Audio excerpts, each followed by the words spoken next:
Everybody, welcome to video 4 in the squat series. I want to teach you guys to understand the difference between quad squats and glute emphasized squats. And now it's important for you to acknowledge, if you want to squat to improve your glutes, you can do that. If you want to squat to improve your quads, you can do that, and they look very differently. So if you ever see squat in your program, you should always ask that question first. Well, is it meant to be just a squat, or is it meant to be a quad dominant or a glute dominant? And the way we know that is by the relative distance of that joint to the center of mass. That sounds complex and it sounds convoluted, but it's really not. Will, face that way, you don't have to stand on there.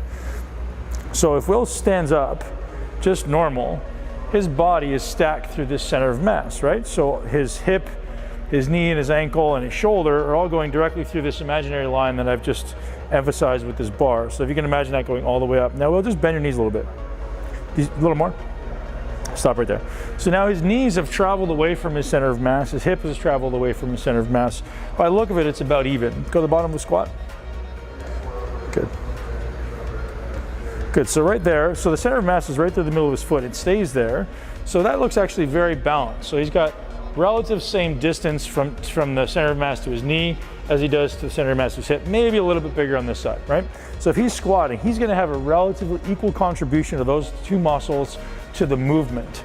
So what if he wanted to shift that? Well, can you just stay there and shift back into a hip dominant? A little further back if you can. Okay, good, right there.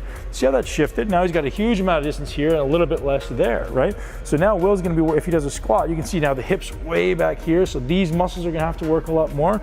Now Will, let's just put your heels up on that ramp, like kind of good amount up on the ramp. And I'm gonna keep this through his center of mass. Good, so that's where he is. Now go ahead and do a squat. Now look at that difference, right? So now his spine is really upright, so there's less loading through his spine, or at least other than axially. And he's got a huge amount of distance from that knee. Do you see how that would be a completely different stimulus or challenge to that muscle? The muscles that cross that joint have to work exponentially harder. Some people are gonna say, oh no, his knees are past his toes. I hope we're not still in that mentality, because it's certainly not a reality, but that's gonna completely change the exercise. Now, you may not always have a ramp to use, but something to elevate your heels is very important if you're trying to optimize quad recruitment. So it's important to acknowledge that I wouldn't just, can you just stand up, buddy? So I wouldn't just take him from a normal squat, go ahead where you were, actually off the ramp, just a normal squat. So let's actually measure this. Go ahead and go down to a squat. I'm gonna pick an arbitrary distance. Let's say that's 12 inches or say 30 centimeters. Okay, so now let's go back. So the relative distance, what I'm saying is, go do that one more time. The distance from the center of mass to that knee joint is 12 inches or 30 centimeters, more or less. You can now come back, put your heels up. Good, so now if we're gonna measure that same distance,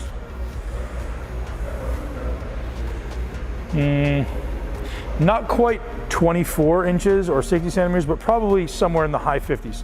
So he's effectively doubled the distance from the center of mass to his knee. So he's literally doubled the amount of tension generation necessary by that quad, just by doubling the distance. So he didn't have to put any more load on his back.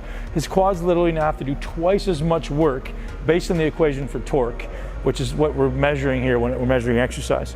So he's doing twice as much work. I would never in my life progress someone from 12 inches of distance directly to 24 inches of distance.